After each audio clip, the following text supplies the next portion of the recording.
ಸುತ್ತಮುತ್ತ ಊರಿಗೆ ನಮ್ಮ ಫ್ರೆಂಡ್ಸ್ ಎಲ್ಲ ಇದೇ ಸ್ಕೂಲಿಗೆ ಬರ್ಬೇಕಂತ ಇಷ್ಟಪಡ್ತಾರೆ. ಅಷ್ಟು ಚೆನ್ನಾಗಿದೆ ಸರ್ ನಮ್ಮ ಸ್ಕೂಲು. ನಿರಂತರವಾಗಿ ಬಡವರು ದೀನದಲಿತರ ಪರವಾಗಿ ನಾನು ಇಡೀ ರಾಜ್ಯಕ್ಕಾಗಲಿ ಕೂಡ ಕನಿಷ್ಠ ನನ್ನ ತಾಲೂಕಿನಲ್ಲಿ ನಾನು ಕೆಲಸ ಮಾಡ್ತೇನೆ. ಓಕೆ, ಇಂಥ ಭವ್ಯವಾಗಿರ್ತಕ್ಕಂಥ ಕಟ್ಟಡ ಎಲ್ಲೂ ನೋಡೋದಕ್ಕೆ ಸಾಧ್ಯನೇ ಇಲ್ಲ. ನಾವು ಅವರು ಚಿರಋಣಿ ಸರ್. ಮುಂದೊಂದು ದಿನ ಅವರು MLA ಆಗಿ ಬರಲಿ, ಮಿನಿಸ್ಟರ್ ಆಗಲಿ, ನಮಗೆ ಶಿಕ್ಷಣದ ಮಂತ್ರಿನೇ ಆಗಲಿ. ಚಿದಾನಂದ ಗೌಡರು ಇಷ್ಟೊಂದೆಲ್ಲ ಕೋಟಿಗಳು ಖರ್ಚು ಮಾಡಿ ಸರ್ಕಾರಿ ಶಾಲೆ ಕಟ್ಟಿಸ್ತಾವ್ರೆ, ಅವ್ರಿಗೆ ಬುದ್ಧಿ ಇಲ್ಲ. ಅದೇ ದುಡ್ಡು ಎಲೆಕ್ಷನ್ ಟೈಮಲ್ಲಿ ಖರ್ಚು ಮಾಡ್ಬಿಟ್ರೆ ಒಂದಷ್ಟು ಓಟು ಬರೋದು, ಪಬ್ಲಿಸಿಟಿನೂ ಆಗ್ಬಿಡೋದು. ಯಾಕೆ ಸುಮ್ಮನೆ ವೆಚ್ಚ ಮಾಡ್ತಾವ್ರೆ ಅಂತಾರೆ. ಏನು ಯಾವುದೇ ಪ್ರತಿಫಲಾಪೇಕ್ಷೆ ಇಲ್ಲ ನನಗೆ. ಖಂಡಿತ ನನಗೆ ಗೊತ್ತಿದೆ, ನಾನು ಏನು ಹೇಳ್ತೀನಿ ಅದನ್ನೇ ಮಾಡ್ತೀನಿ, ಏನು ಮಾಡೋದಕ್ಕಾಗತ್ತೆ ಅದನ್ನೇ ಹೇಳ್ತೀನಿ. ಅಳಪ ಹಿಡಿದ ಭಗವಂತ ಇರುತ್ತಾನೆ ನಮ ಸುತ್ತ, ಅವತಾರ ನಾನಾ ರೂಪವೋ.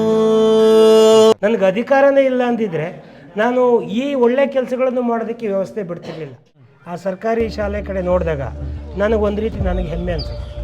ನಾನು ಬೇರೆಯವ್ರಿಗಿಂತ ಭಿನ್ನ ಅನಿಸುತ್ತೆ. ಚಿದಾನಂದ ಗೌಡರಿಗೆ ಅಧಿಕಾರ ಅನಿವಾರ್ಯ ಅಲ್ಲ, ಅವಶ್ಯಕ. ಹಿರಣ್ಮೇಶು ನನ್ನ ಮೆಂಟರು. ಬರಗೂರು ನನಗೆ ಎಲ್ಲ ಕನಸುಗಳನ್ನು ಕಟ್ಟಿಕೊಟ್ಟಂಥ ಒಂದು ಊರು. ದಿವಂಗತ ಮಲ್ಲೇಗೌಡರು. ಮಲ್ಲೇಗೌಡರು ಅಥವಾ ಈ ಸ್ಥಾನಕ್ಕೆ ಬರೋದಕ್ಕೆ ನೇರವಾಗಿ ಹೇಳ್ತೀನಿ, ನನ್ನ ತಾಯಿ ಕಾರಣ. MLC or MLA? ಸಹಜವಾಗಿ MLCಗೆ ಇತಿಮಿತಿ ಇದೆ, MLA is my priority. Sira ನನ್ನ ಹೃದಯದ ಒಂದು ಭಾಗ ಆಗ್ಬಿಟ್ಟಿದೆ. ಬಡತನ ಸ್ವಾಭಿಮಾನಕ್ಕಾಗಲಿ ಮಾನವ ಮರ್ಯಾದೆಗಾಗಲಿ ಬಡತನ ಯಾವತ್ತೂ ಇರಲಿಲ್ಲ. ಯುವ ಸಮುದಾಯ ನನ್ನ ಕನಸು. ಇದು ದೊಡ್ಡ ಮಟ್ಟಕ್ಕೆ ಸ್ವಾಭಿಮಾನಿಗಳಾಗಿ ತಮ್ಮ ಕಾಲ ಮೇಲೆ ತಾವು ನಿಲ್ಲಬೇಕು.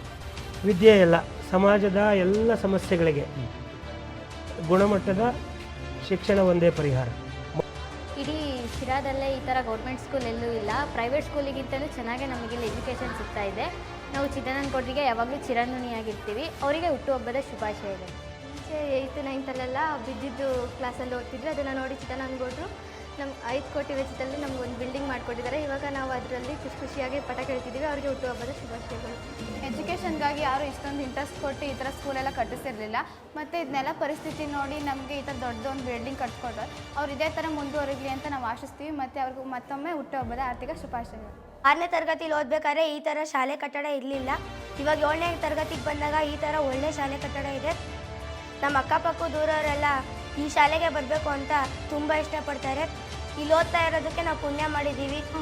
ಈ ಸ್ಕೂಲಿಗೆ ಬರೋಕ್ಕೆ ತುಂಬ ಇಷ್ಟಪಡ್ತೀನಿ. ನಮ್ಮ ಚಿದಾನಂದ ಸರ್ MLC ಇದ್ದಾರೆ. ಈಗ ಅವ್ರ ಹುಟ್ಟುಹಬ್ಬಕ್ಕೆ ಈ ಸ್ಕೂಲ್ ಕಟ್ತಾರೆ. 4 ವರ್ಷಗಳ ಹಿಂದೆ ಒಬ್ಬ ವ್ಯಕ್ತಿ ಶಿಕ್ಷಣ ತಜ್ಞರಾಗಿದ್ದರು. ನಂತರ ಜನರ ಮತ್ತು ಪ್ರೀತಿ ವಿಶ್ವಾಸದಿಂದ ಅವರು ವಿಧಾನ ಪರಿಷತ್ ಶಾಸಕರಾಗಿ ಆಯ್ಕೆ ಆಗ್ತಾರೆ. ಆ ದಿನ ಒಂದು ಮಾತು ಕೊಡ್ತಾರೆ, ನನ್ನ ಪ್ರತಿ ಹುಟ್ಟುಹಬ್ಬಕ್ಕೆ ಒಂದೊಂದು ಸರ್ಕಾರಿ ಶಾಲೆ ಕಟ್ಟಿಸ್ತೀನಿ ಅಂತ. ಹಾಗಾಗಿ ಮಾತಿಗೆ ತಪ್ಪದೆ ನಡೆದು ಇವತ್ತು 3ನೇ ಶಾಲೆ ಉದ್ಘಾಟನೆಗೆ ಸಿದ್ಧಗೊಂಡಿದೆ. ಒಂದು ಕುಗ್ರಾಮದಲ್ಲಿರೋಂಥ ಶಾಲೆ ಇದೇನು ನೋಡ್ತಿದ್ದೀರಾ, ಬರೋಬ್ಬರಿ 1 ಕೋಟಿ ವೆಚ್ಚದಲ್ಲಿ ಆಗಿದೆ. ರಾಜ್ಯದಲ್ಲಿ ಒಂದು 50,000 ದುಡ್ಡು ತಗೊಂಡೋಗಿ ಕೊಟ್ಟರು ನೀವು ಪ್ರಚಾರಕ್ಕೆ ತರ್ತೀರಾ, 10,000 ರೂಪಾಯಿ ದುಡ್ಡು ಕೊಟ್ಟು ಪ್ರಚಾರ ಮಾಡ್ಕೊಂಡ್ರೆ ಪ್ರಚಾರಕ್ಕೆ ತರ್ತಾ ಇದ್ದೀರಾ. 1 ಕೋಟಿ ರೂಪಾಯಿ ವೆಚ್ಚದಲ್ಲಿ ಕಟ್ಟಿರೋಂಥ ಒಂದು ಶಾಲೆಗೆ ಖಂಡಿತ ಈ ವಿಡಿಯೋ ಪ್ರತಿಯೊಬ್ಬರು ಶೇರ್ ಮಾಡಬೇಕು. ನಿಮ್ಮೂರಲ್ಲಿರೋ ರಾಜಕಾರಣಿಗಳಿಗೆ ನೀವು ಕೇಳಬೇಕು, ಯಾಕೆ ನಮ್ಮೂರಲ್ಲಿ ಈ ಥರದೊಂದು ಶಾಲೆ ಮಾಡಿಲ್ಲ, ಯಾಕೆ ಹುಟ್ಟುಹಬ್ಬಕ್ಕೆ ದುಂದು ವೆಚ್ಚ ಮಾಡ್ತಾಯಿದ್ದೀರಾ, ಯಾಕೆ ನೀವು ಸಮಾಜಮುಖಿ ಕೆಲಸ ಮಾಡ್ತಾ ಇಲ್ಲ ಅಂತ. ಎಸ್, ನೀವು ನೋಡ್ತಾ ಇದ್ದೀರಲ್ಲ, ಇವರೇ ವಿಧಾನ ಪರಿಷತ್ ಶಾಸಕರು ಚಿದಾನಂದ ಗೌಡರು. ಸರ್, ಮೊದಲಾಗಿ ಹುಟ್ಟುಹಬ್ಬದ ಆರ್ಥಿಕ ಶುಭಾಶಯಗಳು ಅಡ್ವಾನ್ಸ್ ಆಗಿ. ಇದು ಸಾರ್ಥಕ ಹುಟ್ಟುಹಬ್ಬ ಅಂತ ನನಗನ್ನಿಸ್ತಾ ಇದೆ.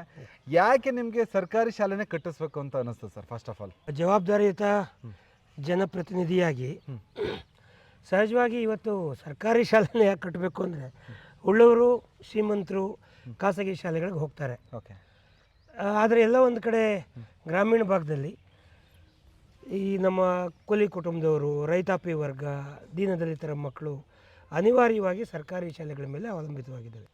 ನಾನು ಕೂಡ ಒಬ್ಬ ಸರ್ಕಾರಿ ಶಾಲೆಯಲ್ಲೇ ಓದಂಥ ವಿದ್ಯಾರ್ಥಿಯಾಗಿ ನನಗೆ ಅರಿವಿದೆ. ಖಂಡಿತ ಕೂಡ ಶಾಲೆಗಳು ಗ್ರಾಮಾಂತರ ಪ್ರದೇಶದಲ್ಲಿ ಬೇಕು. ಆ ಕಾರಣಕ್ಕಾಗಿ ನಾನು MLC ಆದ ತಕ್ಷಣ ನಾನು ಒಂದು ಆಯ್ಕೆ ಮಾಡಿಕೊಂಡೆ. ನಾನು ಪ್ರತಿ ವರ್ಷ ಒಂದು ಶಾಲೆಯನ್ನು ಸುಣ್ಣ ಬಣ್ಣ ಹೊಡೆಯೋದಲ್ಲ, ಅದಕ್ಕೊಂದು ಮರುಹುಟ್ಟು ಅಥವಾ ಪುನರ್ಜನ್ಮ ನೀಡಿ ಅದನ್ನು ಹೊಸದಾಗಿ ಇವತ್ತಿನ ಖಾಸಗಿ ಶಾಲೆಗಳು ಏನಿದ್ದಾವೆ ಅದಕ್ಕೆ ಸರಿಸಮಾನವಾಗಿ ಒಂದು ಹೈಟೆಕ್ ಶಾಲೆಗಳನ್ನಾಗಿ ಸರ್ಕಾರಿ ಶಾಲೆಗಳನ್ನು ನಿರ್ಮಾಣ ಮಾಡಬೇಕು ಅಂತೇಳಿ ಅದೊಂದು ಪಣ ತೊಟ್ಟು ಈಗಾಗಲೇ ಶಿರಾ ನಗರದಲ್ಲಿ ಒಂದು 5 ಕೋಟಿ ರೂಪಾಯಿ ವೆಚ್ಚದಲ್ಲಿ ಹೃದಯ ಭಾಗದಲ್ಲಿ ಒಂದು ದೊಡ್ಡ ಶಾಲೆ. ಹೌದು. 23ರಲ್ಲಿ ಉದ್ಘಾಟನೆ ಆಯಿತು. 24 ಹಿಂದಿನ ವರ್ಷ ಬರಗೂರಿನಲ್ಲಿ ನಾನು ಓದಿದಂಥ ಶಾಲೆ, ಅದು ಕೂಡ 2 ಕೋಟಿ ರೂಪಾಯಿ ವೆಚ್ಚದಲ್ಲಿ ನಿರ್ಮಾಣ ಮಾಡಿ ಅದು ಕೂಡ ಉದ್ಘಾಟನೆ ಆಯಿತು. ಹಾಗೆ ಈಗ ಇವತ್ತು ಗೋಪಿಕುಂಟೆ ಗ್ರಾಮದಲ್ಲಿ, ಇದು ನಾನು ಬೆಳೆದ ಊರು, ಈ ಗ್ರಾಮದಲ್ಲಿ ಇದು ಕುಗ್ರಾಮ. ನಾವೆಲ್ಲ ಇಲ್ಲಿ ಹಿಂದೆ ಓದಬೇಕಾದ್ರೆ ಸರ್ಕಾರಿ ಶಾಲೆಗಳು ಅವತ್ತಿನ ಮಟ್ಟಕ್ಕೆ ಜಾತ್ಯತೀತವಾಗಿ ಎಲ್ಲ ಜನನೂ ಇಲ್ಲೇ ಓದಿಸೋರು, ಶ್ರೀಮಂತರು ಬಡವರು ಒಂದೇ. ಅದೆಲ್ಲ ಒಂದು ಕಡೆ ಬದಲಾದಂಥ ಪರಿಸ್ಥಿತಿಲಿ ಇವತ್ತು ಸರ್ಕಾರಿ ಶಾಲೆಗಳಲ್ಲಿ ಸೌಲಭ್ಯಗಳ ಕೊರತೆ, ಬೇರೆ ಬೇರೆ ಕಾರಣಕ್ಕಾಗಿ ಎಲ್ಲ ಒಂದು ಕಡೆ ಪೋಷಕರು ಇದರಿಂದ ವಿಮುಖರಾಗ್ತಿದ್ದಾರೆ. ಅದನ್ನು ತಪ್ಪಿಸ್ಬೇಕು, ಮತ್ತೆ ಪೋಷಕರನ್ನು ಸರ್ಕಾರಿ ಶಾಲೆಗಳ ಕಡೆ ತರಬೇಕು ಅನ್ನೋ ಕಾರಣಕ್ಕಾಗಿ ನಾನೊಂದು ಈ ಸಾಹಸಕ್ಕೆ ಕೈ ಹಾಕಿ ಅದರಲ್ಲಿ ಯಶಸ್ವಿಯಾಗಿದ್ದೇನೆ ಕೂಡ. ನಾವು ವಿಡಿಯೋಗಳು ಮಾಡ್ತಾ ಇರ್ತೀವಿ ಸೋಷಿಯಲ್ ಮೀಡಿಯಾದಲ್ಲಿ, ಯಾರೋ ಒಬ್ಬ ಒಂದು 10,000 ರೂಪಾಯಿದೇನೋ ಕೊಡ್ತಾನೆ, ತುಂಬ ಪ್ರಚಾರಕ್ಕೆ ಬಂದುಬಿಡುತ್ತೆ. 4 ವರ್ಷಗಳ ನಿಮ್ಮ ಅವಧಿನಲ್ಲಿ 9 ಕೋಟಿ ರೂಪಾಯಿ ನಿಮ್ಮ ಸ್ವಂತ ಹಣ ಅನುದಾನವನ್ನು ಬಳಸಿ 3 ಸುಸಜ್ಜಿತವಾದಂಥ ಹೈಟೆಕ್ ಶಾಲೆಗಳನ್ನ ಕಟ್ಟಿಸಿದ್ದಾರೆ. ಎಲ್ಲ ಒಂದು ಕಡೆ ನಿಮ್ಗೊಂದು ಅಪ್ರಿಸಿಯೇಷನ್ ಸಿಗಲಿಲ್ಲ ಅಂದರೆ ಮನಸ್ಸಲ್ಲಿ ಏನಾದ್ರು ಕಾಡಿದಂಥ ಘಟನೆ ಇದೆಯಾ ಸರ್ ನಿಮಗೆ? ಖಂಡಿತ ಇಲ್ಲ. ನಾನು ಅಪ್ರಿಸಿಯೇಷನ್ಗಾಗಿ ಅಥವಾ ಯಾರೋ ನನ್ನ ನೋಡಲಿ ಹೊಗಳ್ಳಿ ಅಂತ ಈ ಕೆಲಸ ಮಾಡ್ತಾಯಿಲ್ಲ. ಇದು ನನ್ನ ಆತ್ಮತೃಪ್ತಿಗೆ. ಓಕೆ. ನಾನು ಈಗಾಗಲೇ ಶಿರಾನಗರದಲ್ಲಿ ಒಂದು ಖಾಸಗಿ ಶಾಲೆ ಪ್ರಾರಂಭ ಮಾಡಿ ಈ ಕಣ್ಮುಂದೆ 2 ಎಕ್ಸಾಂಪಲ್ ತೋರಿಸ್ತೀನಿ ಸರ್. ಹಾಂ ಸರ್. ನೋಡಿ, ಇದು ಶಾಲೆ, ಇದು ಅಲ್ಲಿ ಕಾಣ್ತಾ ಇದೆ. ಈಗಿರೋ ಈ ಮಕ್ಕಳು ಓದ್ತಾ ಇರೋ ಶಾಲೆ ಇದು. ಆದರೆ ಈ ಊರಿನ ದೇವಸ್ಥಾನ ನೋಡಿ, ಇಲ್ಲಿ ಪಕ್ಕದಲ್ಲಿ ದೇವಸ್ಥಾನ ಇದೆ. ದೇವಸ್ಥಾನ ಅಷ್ಟು ಚೆನ್ನಾಗಿ ಕಟ್ಟಿದ್ದೀವಿ, ಆದರೆ ನಮ್ಮೂರಿನ ಬಡ ಮಕ್ಕಳು ಓದೋವಂಥ ಶಾಲೆಗೆ ಎಲ್ಲೋ ಒಂದು ಕಡೆ ನಮಗಿನ್ನೂ ಕೂಡ ನಮ್ಮ ಆದ್ಯತೆ ಏನು ಅನ್ನೋದು ನಿರ್ಧಾರ ಆಗಿಲ್ಲ. ನಾವೇನು ಜನಪ್ರತಿನಿಧಿಗಳು ಸರ್ಕಾರ ಅಂತ ಹೇಳಿದ್ವಿ, ನಮಗೆ ನಾಚಿಕೆ ಆಗಬೇಕು, ನಾವು ತಲೆ ತಗ್ಗಿಸ್ಬೇಕು. ಇದು ನಮ್ಮ ಮಕ್ಕಳು ಓದ್ತಾ ಇರೋವಂಥ ಶಾಲೆ, ಆಯಿತಾ? ಇದು 1954ರಲ್ಲಿ ಕಟ್ಟಿದಂಥ ಹೆಂಚಿನ ಕಟ್ಟಡ. ನೋಡಿ, ಟಾಯ್ಲೆಟ್ ಅಲ್ಲಿದೆ, ಆಯಿತಾ? ಇದು ಇದು ಇದು ನಾಗರಿಕ ವ್ಯವಸ್ಥೆನ ಸರ್ಕಾರಗಳಿಗೆ ನಾಚಿಕೆ ಆಗಬೇಕಲ್ವಾ? ಹೌದು ಸರ್. ನಮಗೆಲ್ಲ ನಾಚಿಕೆ ಆಗಬೇಕಲ್ವಾ? ಇವತ್ತಿಲ್ಲಿರೋ ಯಾವ ಮಕ್ಕಳ ತಂದೆ ತಾಯಿ ಕೂಡ ಗುಡಿಸಲಲ್ಲಿ ವಾಸ ಮಾಡ್ತಾ ಇಲ್ಲ. ಒಂದು ಗ್ರ್ಯಾಂಟ್ ಮನೆ ಕೂಡ RCC ಮನೆ. ಹೌದು. ಆದರೆ ನಮ್ಮ ಮಕ್ಕಳು ಮಾತ್ರ, ಬಡವ್ರ ಮಕ್ಕಳು ಹೆಂಚಿನ ಮನೆಗೆ, ಬಿದ್ದೋಗುವಂಥ ಹೆಂಚಿನ ಮನೆಗೆ ಓದಬೇಕು. ಇದು ಗೌರವ ತರೋಂಥದ್ದು. 3.5 ಲಕ್ಷ ಕೋಟಿ ರೂಪಾಯಿ ಬಜೆಟ್ಟು ನಮ್ಮ ಸರ್ಕಾರದ್ದು. ಹೇಳ್ಕೊಳ್ಳೋಕ್ಕೆ ನಾಚಿಕೆ ಆಗಬೇಕು ನಮಗೆ. ನಮ್ಮ ಆದ್ಯತೆಗಳು ಬೇರೆ. ನಮ್ಮ ಆದ್ಯತೆಗಳೇನು? ಬೇರೆ ಬೇರೆ. ಚುನಾವಣೆಗೋಸ್ಕರ ಬೇರೆ ಬೇರೆ ಜನಪ್ರಿಯ ಯೋಜನೆಗಳು. ಇದನ್ನು ಯಾರು ಈ ಸರ್ಕಾರದ ಯಾರಾದರೂ ನೋಡಲಿ, ಈ ಆಡಳಿತ ಪಕ್ಷದವ್ರು ಇದನ್ನ ಈ ಕಡೆ ಗಮನ ಹರಿಸ್ಲಿ, ನೋಡಲಿ. ಇದು ಒಂದು ಶಾಲೆ ಕಥೆ ಅಲ್ಲ. ಇಡೀ ರಾಜ್ಯದಲ್ಲಿ ನೀವು ಯಾವುದೇ ಗ್ರಾಮಾಂತರ ಭಾಗಕ್ಕೆ ಹೋಗಿ ಬಹುಶಃ 90% ಭಾಗ ಇವತ್ತು ಶಾಲೆಗಳ ದುಸ್ಥಿತಿ ಹೀಗಿದೆ. ಹಾಗಾಗಿ ನಾನು ನಿರ್ಧಾರ ಮಾಡಿದೆ, ನಾನು ಇಲ್ಲಿ ಒಂದು ರೂಮ್ ಕಟ್ಟಿ ನಾನು ಒಂದು ಕಟ್ಟಡ ಶಾಲೆ ಕಟ್ಟಿಸಿದೆ ಅಂತ ಹೇಳ್ಕೋಬಾರ್ದು. ಸಂಪೂರ್ಣವಾಗಿ ಒಂದು ಕ್ಯಾಂಪಸ್ ಇದು.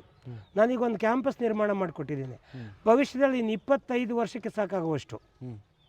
ಇದರ ಕಟ್ಟಡದ ಆಯುಷ್ಯ ಕನಿಷ್ಠ 100. ಇನ್ನು 100 ವರ್ಷಗಳವರೆಗೆ ಈ ಕಟ್ಟಡ ಅಳ್ಳಾಡದೇ ಇರೋ ರೀತಿ ಮಾಡುವಂಥ ಒಂದು ರೀತಿಯಲ್ಲಿ ಕಟ್ಟಡ ನಿರ್ಮಾಣ ಆಗಿದೆ. ಇದು ಇರಬೇಕಾಗತ್ತೆ, ನಮಗೆ ಜವಾಬ್ದಾರಿ ಇರಬೇಕಾಗತ್ತೆ. ನಾನು ಇದನ್ನು ಸರ್ಕಾರಕ್ಕೆ ಇದನ್ನು ಮಾದರಿಯಾಗಿ ತೊಗೊಂಡ್ಲಿ ಅಂತ ಮಾಡ್ತಾಯಿದ್ದೀನಿ. ನನಗೆ ಒಂದು ಕನಸಿದೆ. ನಮ್ಮ ರಾಜ್ಯದಲ್ಲಿ ನಾವೆಲ್ಲ ಹಿಂದೆ ಹೇಗೆ ಸರ್ಕಾರಿ ಶಾಲೆಯಲ್ಲಿ ಓದ್ತಾ ಇದ್ವಿ, ಆ ಪ್ರಕಾರ ಈ ರೀತಿಯ ಸೌಲಭ್ಯಗಳನ್ನು ಕೊಟ್ಟಾಗ ಯಾರೂ ಕೂಡ ಖಾಸಗಿ ಶಾಲೆಗಳಿಗೆ ಹೋಗಲ್ಲ. ಈ ಬಡ ಮಕ್ಕಳು ಏನು ಮಾಡಿದ್ದಾರೆ, ಇವ್ರು ಯಾಕೆ ಈ ಥರ ದುಡ್ಡಿರೋನು ಮಾತ್ರ ಕಾನ್ವೆಂಟ್ ಸ್ಕೂಲ್ಗಳಿಗೆ ಹೋಗಬೇಕು? ಈ ಮಕ್ಕಳು ಏನು ತಪ್ಪು ಮಾಡಿದ್ದಾರೆ? ಈ ಮಕ್ಕಳೆಲ್ಲ ಏನು ತಪ್ಪು ಮಾಡಿದ್ದಾರೆ? ಇವ್ರಿಗೊಂದು ಗುಣಮಟ್ಟದ ಶಿಕ್ಷಣ ಬೇಡವಾ? ಇಲ್ಲೇನು ವ್ಯವಸ್ಥೆ ಇದೆ? ಅಲ್ಲ ಸರ್, ನೀವು ಪರಿಷತ್ ಸದಸ್ಯರಾದಮೇಲೆ ನಿಮ್ಮ ಹತ್ರ ಬಂದು ಯಾವ್ದಾದ್ರು ಬೇಡಿಕೆ ಇಡೋಂಥ ಸಂದರ್ಭದಲ್ಲಿ ನಮ್ಮೂರು ಶಾಲೆಗೆ ಅಭಿವೃದ್ಧಿಗೆ ಅನುದಾನ ಕೊಡಿ ಅಂತ ಕೇಳಿದ್ದು ಹೆಚ್ಚ, ನಮ್ಮೂರು ದೇವಸ್ಥಾನಗಳಿಗೆ ಹಣ ಕೊಡಿ ಅಂತ ಕೇಳಿದ್ರೆ? ವೆರಿ ಅನ್ಫಾರ್ಚುನೇಟ್ಲಿ ಭಾಳ ನೋವಾಗುತ್ತೆ ಮನಸ್ಸಿಗೆ. ಒಂದೊಂದು ಊರಲ್ಲಿ 4 ದೇವಸ್ಥಾನಗಳು ಕಟ್ಟಿದ್ದೀವಿ.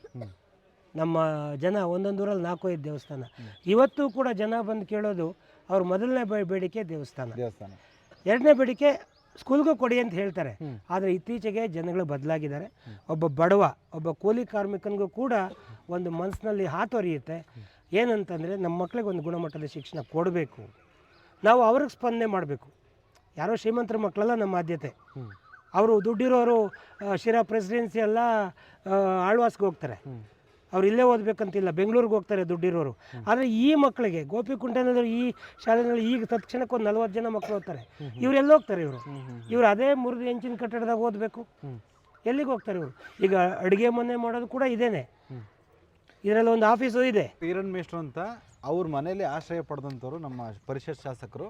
ಅವ್ರ ಮೇಲಿರ್ತಕ್ಕಂಥ ಪ್ರೀತಿಗೆ ಜೊತೆಗೆ ಆಶ್ರಯ ಕೊಟ್ಟ ಊರಿನ ಋಣ ತೀರ್ಸೋ ಸಲುವಾಗಿ 1 ಕೋಟಿ ರೂಪಾಯಿ ವೆಚ್ಚದಲ್ಲಿ ಈ ಸರ್ಕಾರಿ ಶಾಲೆಯನ್ನು ಕಟ್ಟಿ ಅವ್ರ ಹುಟ್ಟುಹಬ್ಬ ದಿನ ಅವ್ರ ಮೇಷ್ಟ್ರು ಈರನ್ ಮೇಷ್ಟ್ರು, ಅದೇ ಹೆಸರು ಇಟ್ಟಿರೋದಲ್ಲ ಸರ್ ನೀವು, ಈರನ್ ಮೇಷ್ಟ್ರು ಅಂತ ಹೆಸರಿಟ್ಟು ಉದ್ಘಾಟನೆ ಮಾಡ್ತಾರೆ. ಒಬ್ಬ ಶಿಷ್ಯನಾಗಿ ಒಬ್ಬ ಗುರುವಿಗೆ ಇದಕ್ಕಿಂತ ದೊಡ್ಡ ಕೊಡುಗೆ ಕೊಡಲಾರ ಅಂತೇಳಿ ನನಗನ್ನಿಸ್ತದೆ. ಸರ್ಕಾರಿ ಶಾಲೆ ಒಬ್ಬ ಶಾಸಕರಾಗಿ ರಾಜಕಾರಣಿ ಏನೆಲ್ಲ ಮಾಡ್ಬೋದಾಯಿತು ಪ್ರಚಾರಕ್ಕೋ ಅಥವಾ ಒಬ್ಬ ಹುಟ್ಟುಹಬ್ಬಕ್ಕೋ ಇನ್ನೊಂದಕ್ಕೋ ಮತ್ತೊಂದಕ್ಕೋ, ಸರ್ಕಾರಿ ಶಾಲೆನೇ ಕಟ್ಟಿ ಅದನ್ನು ಕೊಟ್ಟು ಹುಟ್ಟುಹಬ್ಬ ಆಚರಿಸ್ಕೊಳ್ಳೋಂಥ ಅದಕ್ಕೆ ಮುನ್ನುಡಿ ಬರೆದಿರ್ತಕ್ಕಂಥ ಶಾಸಕರು.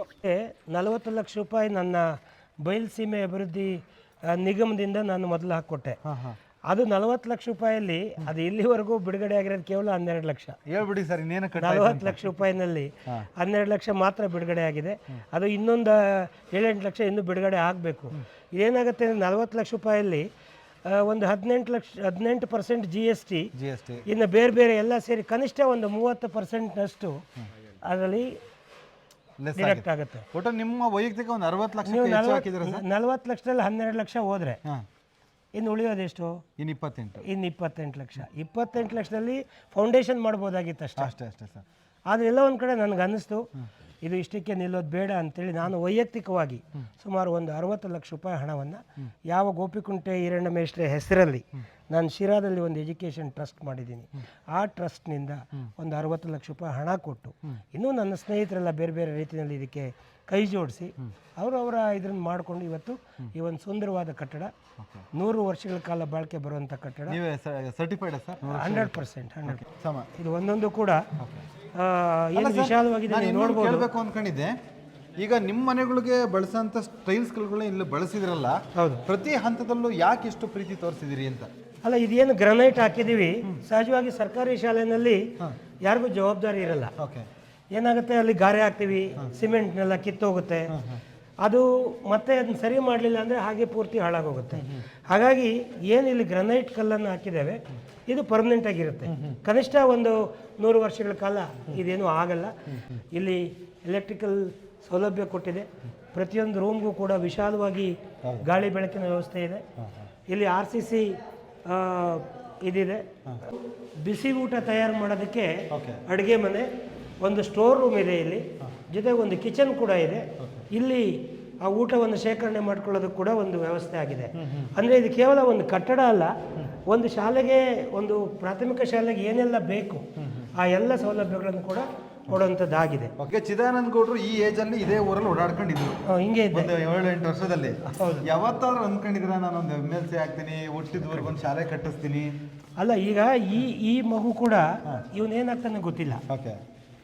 ನನಗೆ ಸಿಕ್ಕಂಥ ಶಿಕ್ಷಣದ ಪರಿಸರ, ನನಗೆ ಸಿಕ್ಕಂಥ ಮಾರ್ಗದರ್ಶನ, ನನಗೆ ಸಿಕ್ಕಂಥ ನಮ್ಮ ತಂದೆ ತಾಯಿಯ ಇಚ್ಛಾಶಕ್ತಿ ಅವೆಲ್ಲ ಸಿಕ್ಕಿದ್ರೆ ಈ ಮಕ್ಕಳು ಕೂಡ, ಇವರು ಕೂಡ ಖಂಡಿತವಾಗಲೂ ಕೂಡ ಈ ಪ್ರಜಾಪ್ರಭುತ್ವ ವ್ಯವಸ್ಥೆಯಲ್ಲಿ ಯಾವ ಹಂತಕ್ಕೆ ಬೇಕಾದರೂ ಬೆಳೆಯೋದಕ್ಕೆ ಅವಕಾಶ ಇದೆ. ಮುಂದೆ ಕೂಡ ಅಷ್ಟೇ ನನ್ನ ಜನಗಳಿಗಾಗಿ, ನನ್ನ ಗ್ರಾಮಾಂತರ ಭಾಗದ ರೈತಾಪಿ ವರ್ಗದ ಬಡ ಮಕ್ಕಳ ಶ್ರೇಯೋಭಿವೃದ್ಧಿಗಾಗಿ ನಾನು ಹೋರಾಟ ಮಾಡಿ, ನನಗೆ ವೈಯಕ್ತಿಕವಾಗಿ ಖಂಡಿತ ನನಗೇನು ಬೇಕಿಲ್ಲ. ಸರ್, ಈಗ ಚಿದಾನಂದ ಗೌಡರು, ವಾಟ್ ಈಸ್ ಚಿದಾನಂದ ಗೌಡರು ಅನ್ನೋದಕ್ಕೆ ಪ್ರೂವ್ ಮಾಡಿದ್ದೀರಾ. ನೀವು ಒಂದಷ್ಟು ಕೆಲಸಗಳು ಮಾಡಿದ್ದೀರಾ, ಸಂಸ್ಥೆ ಕಟ್ಟಿ ಸಾವಿರಾರು ಜನಕ್ಕೆ ಡೈರೆಕ್ಟಾಗಿ ಇಂಡೈರೆಕ್ಟಾಗಿ ಬದುಕು ಕಟ್ಕೊಡೋಂಥ ಕೆಲಸ ಮಾಡಿದ್ದೀರಾ. 28ರಲ್ಲಿ ಚಿದಾನಂದ ಗೌಡರಿಂದ ಏನು ನಿರೀಕ್ಷೆ ಮಾಡ್ಬೋದು ಜನ, ಶಿರಾ ಕ್ಷೇತ್ರ ಜನ ಏನು ನಿರೀಕ್ಷೆ ಮಾಡ್ಬೋದು? ಬಿಡಿ, ರೋಡ್ ಹಾಕ್ತಾರೆ, ಟಾರ್ ಹಾಕ್ತಾರೆ, ಇನ್ನೊಂದು ಮತ್ತೊಂದು ಮೂಲಭೂತ ಸೌಕರ್ಯಗಳು ಕೊಡೋದೆಲ್ಲ ಒಂದು ಕಡೆ ಇಟ್ಬಿಡೋಣ. ಚಿದಾನಂದ ಗೌಡರಿಂದ ವಿಶೇಷವಾಗಿ ಏನು ನಿರೀಕ್ಷೆ ಮಾಡ್ಬೋದು? 10-12 ಶಾಸಕರನ್ನ ನೋಡಿದಂಥ ಕ್ಷೇತ್ರ, ಕೇವಲ 5 ವರ್ಷದಲ್ಲಿ 3 ಶಾಸಕರನ್ನ ಕೊಟ್ಟಂಥ ಕ್ಷೇತ್ರ ನಮ್ಮದು, ವಿಶಿಷ್ಟವಾಗಿ ನಿಲ್ಲುತ್ತೆ. ಏನು ನಿರೀಕ್ಷೆ ಮಾಡ್ಬೋದು ನಿಮ್ಮಿಂದ? ಅಲ್ಲ, ಖಂಡಿತವಾಗ್ಲೂ ಕೂಡ ನಾನು ಈಗಾಗಲೇ ಹೇಳಿದೆ, ನನ್ನ ಆದ್ಯತೆ CC ರಸ್ತೆಗಳಲ್ಲ. ಎಲ್ಲ ಕಾಲೋನಿಗಳಲ್ಲಿ CC ರಸ್ತೆ ಮಾಡಿಕೊಟ್ಟಿದ್ದಾರೆ, ಆದರೆ ಅವರ ಮನೆಗಳು ಗುಡಿಸಲಾಗೇ ಇದ್ದಾವೆ. ನಮ್ಮ ಆದ್ಯತೆ ಯಾವುದಕ್ಕಿರಬೇಕು? ಮೊದಲು ಮನೆ ಕಟ್ಟಿಸ್ಬೇಕು, ಆಮೇಲೆ ರಸ್ತೆ ಮಾಡಬೇಕು. ಹಾಗಾಗಿ ಎಲ್ಲಿ ದಲಿತ ಕಾಲೋನಿಗಳಿದೆ, ಎಲ್ಲಿ ಬಡವರ ಮನೆಗಳ ಅವಶ್ಯಕತೆ ಇದೆ, ಅವರಿಗೆ ಸೂರು ಮಾಡಿಕೊಡೋದು ಮೊದಲನೇ ಆದ್ಯತೆ. ಎರಡನೇ ಆದ್ಯತೆ ದುಡಿಯೋ ಕೈಗಳಿಗೆ ಕೆಲಸ ಕೊಡುವಂಥದ್ದು ಅವರಿಗೆ ಮುಂದಿನ ದಿನಗಳಲ್ಲಿ. ಈಗಾಗಲೇ ನಮ್ಮದೊಂದು ದೊಡ್ಡದಾಗಿ ಹೇಳ್ಕೊತೀವಿ, ಶಿರಾದಲ್ಲಿ 1800 ಎಕರೆನಲ್ಲಿ ಇಂಡಸ್ಟ್ರಿಯಲ್ ಟೌನ್ ಬಂದಿದೆ ಹಾಗೆ ಅಂತೇಳಿ. ಆದರೆ ಸ್ಥಳೀಯವಾಗಿ ಎಷ್ಟು ಜನಕ್ಕೆ ಅನುಕೂಲ ಆಗಿದೆ ಅನ್ನೋದು ನೋಡಬೇಕಾಗುತ್ತೆ. ಹಾಗಾಗಿ ಸ್ಥಳೀಯರಿಗೆ ಕೆಲಸ ಸಿಗುವಂಥ, ಸ್ಥಳೀಯ ಯುವಕರಿಗೆ ಕೆಲಸ ಸಿಗುವಂಥ ಒಂದು ಉದ್ಯಮಗಳನ್ನು ಪ್ರಾರಂಭ ಮಾಡೋದು ತನ್ಮೂಲಕ ಈ ಭಾಗದ ಯುವಕರಿಗೆ ಕೆಲಸ ಕೊಟ್ಟು ಅವ್ರ ಮನೇಲಿ ಅಪ್ಪ ಅಮ್ಮನ ನೋಡಿಕೊಂಡು ಅವ್ರ ವ್ಯವಸಾಯನೂ ನೋಡಿಕೊಂಡು ಅವರು ಕೆಲಸ ಕಾರ್ಯ ಮಾಡುವಂಥದ್ದನ್ನು ನಿರೀಕ್ಷೆ ಮಾಡ್ತಾ ಇದ್ದೇನೆ. ನನ್ನ ಮುಂದಿನ ಅವಧಿಗೆ ಆ ರೀತಿಯ ಒಂದು ಅವಕಾಶಗಳನ್ನು ತಗೊಂಡು ಖಂಡಿತವಾಗಲೂ ಕೂಡ ಶಿರಾ ತಾಲೂಕಿನ ಅಮೂಲಾಗ್ರವಾದಂಥ ಅಭಿವೃದ್ಧಿ ಅದು ನನ್ನ ಕನಸಾಗಿದೆ.